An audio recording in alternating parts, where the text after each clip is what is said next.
Hola, ¿cómo están? Hoy vamos a trabajar este texto, ¿sí?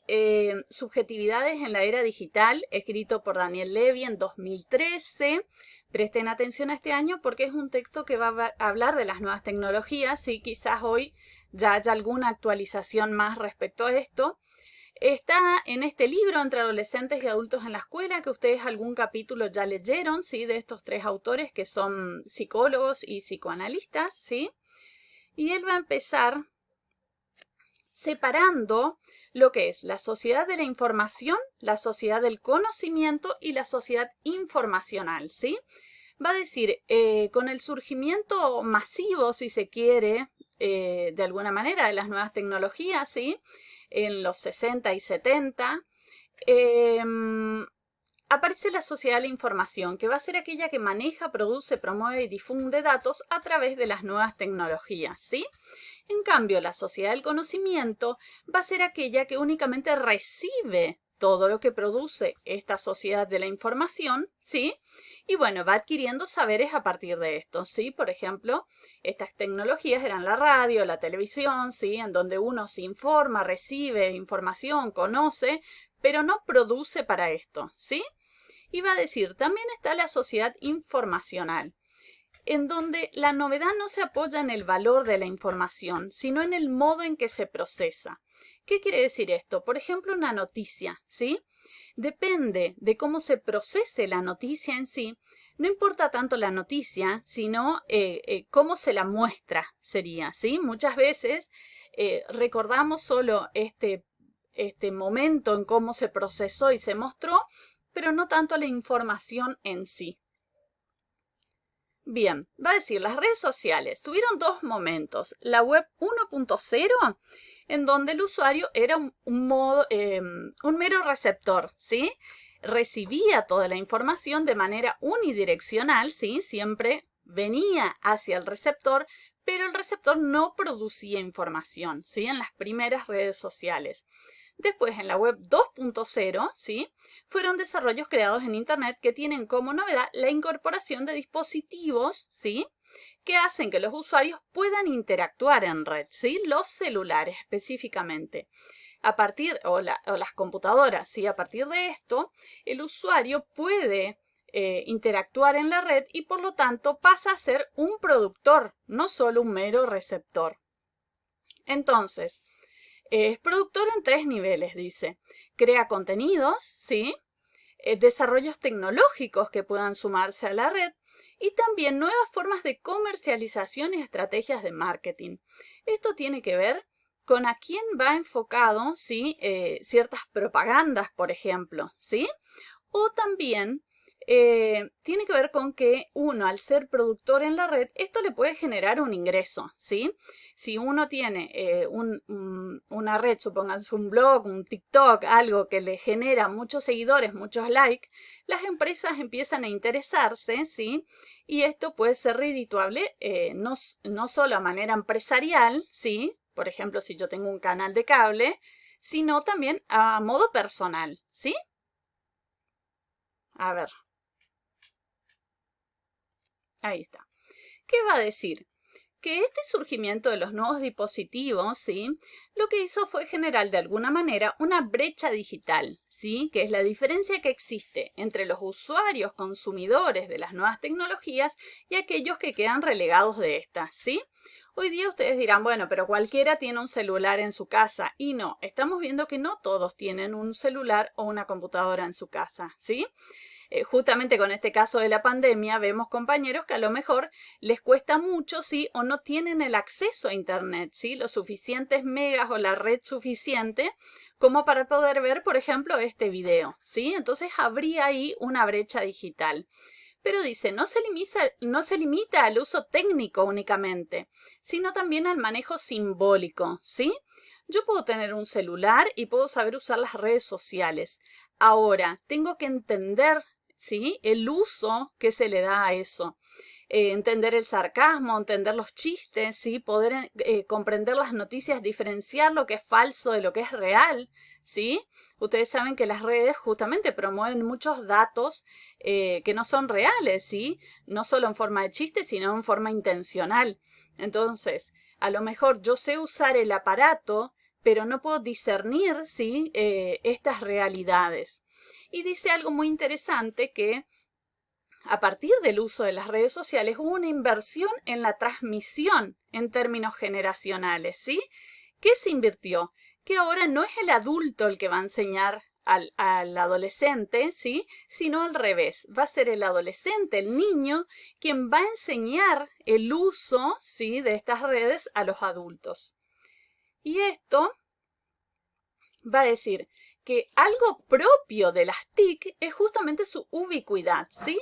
Lo que quiere decir que podemos hacer varias cosas a la vez, estar presentes a la vez en varios lugares, gracias a las redes sociales, ¿sí? Por ejemplo, ustedes pueden estar ahora viendo este video, pero contestando mensajes de WhatsApp, pueden estar viendo alguna otra cosa en la red, ¿sí? Su Facebook, TikTok, ¿sí? Y demás. Entonces, ¿qué va a decir?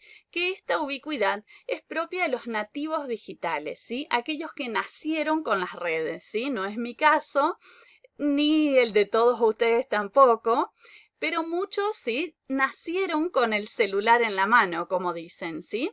Entonces, esto, ser nativo digital, le familiariza, dice él, de tal manera que le permite desarrollar varias tareas a la vez, ¿sí? Simultáneamente, poner su atención en varias cuestiones a la vez. Y esto solo se puede hacer gracias al uso de las redes, ¿sí? Entonces, fíjense acá, ahí tienen 3 términos ya. La brecha digital, la ubicuidad y los nativos digitales, ¿sí? Seguimos acá. Dice, todo este conocimiento sobre la red y su funcionamiento en general se produce gracias al ensayo y error, con lo que estamos frente a un proceso de autoaprendizaje, ¿sí? Esto va a tener relación con lo que les dije anteriormente. Se rompe el modelo clásico de enseñanza, ya no es el docente el que transmite, si todo lo que tenga que ver con las redes sociales, no es el docente el que transmite al alumno, sino, dice, el propio estudiante lo va a aprender solo, por ensayo y error. Y de última, dice, lo va a aprender con los pares, con los iguales, va a consultar con sus amigos más cercanos, digamos, ¿sí? Entonces, esta es una nueva forma de aprendizaje, ¿sí? En realidad, él va a llamar esto proceso de autoaprendizaje, ¿sí? Aprende solito por ensayo y error. Entonces, acá hay un pequeño resumencito. Los nativos digitales cuentan con la posibilidad de apropiarse de saberes a partir de la indagación y búsqueda propias, basadas más que nada en el ensayo, ¿sí? Estructuras horizontales de comunicación fluida, lo que les hablaba recién, ¿sí? Se comunican en red con sus pares, intercambio y relaciones informales, hiperconectividad, habitan la red, viven en las redes sociales, ¿sí? Muchas veces, bueno, este texto está abordado de una forma positiva, las redes sociales, ¿sí? Pero ustedes justamente saben que muchas veces este habitar en la red hace que se pierda el contacto social cara a cara, digamos, ¿sí? Transferencia de conocimientos, ¿sí? Aprendizaje en red, concentración y atención en más de una acción simultáneamente. Esto es lo de la ubicuidad que les hablaba recién. Bien, se va a preguntar cómo se constituyen las subjetividades a partir de las prácticas y los discursos en cada época que atraviesan los sujetos, ¿sí? Entonces, va a decir, en esta época aparece la expansión del yo, ¿sí? A partir de nuevas formas de tratamiento de la intimidad. ¿Y qué va a decir? En épocas anteriores, en mi época, por ejemplo, ¿sí? Lo que uno hacía era escribir un diario íntimo, ¿sí? Llevar lo cotidiano escrito en un diario, pero era un diario que solo uno lo leía, ¿sí? No lo veía nadie más, porque era algo propio de lo que una hizo en el día. Y dice, ahora ese espacio de privacidad no existe, ¿sí? Adquiere una dimensión pública. Entonces, esto va a generar nuevas modalidades de subjetivación vinculadas a la interacción en la red, ¿sí? Entonces, yo en vez de escribir mi diario íntimo y guardármelo para mí, lo que hago es voy publicando fotos, por ejemplo, de lo que voy haciendo durante el día. Entonces, mi subjetividad se va creando también a partir de esa interacción en la red y de los comentarios, ¿sí?, que recibo en mis publicaciones. Entonces, dice, hay una nueva modalidad de mostrarse ante los otros, pero también de mostrarnos ante uno mismo, ¿sí?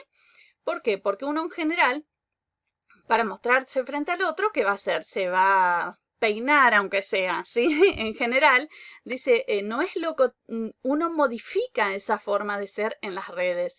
Y muchas veces también uno mismo se cree, ¿sí?, muchas cosas que por ahí no son tan reales, ¿sí? En general uno sube momentos alegres, siempre está pasando bien, ¿sí? ¿Por qué? Porque la red no es un lugar tampoco para hacer terapia, ¿sí? Pero lo que va a decir es eso, más que nada, se expande el yo y encuentra esa diferenciación en la red, ¿sí?, que antes no existía justamente al no existir las redes sociales.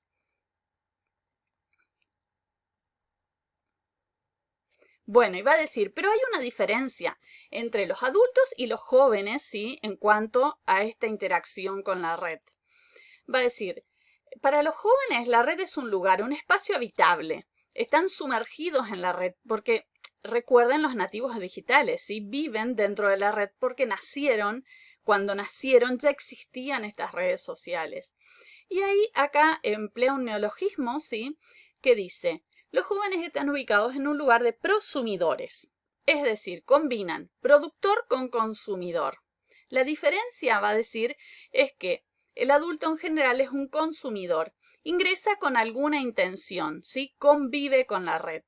Y el adolescente o joven lo que hace es vive en la red y todo el tiempo no solo consume, sino produce todo el tiempo contenidos, ¿sí? Bien.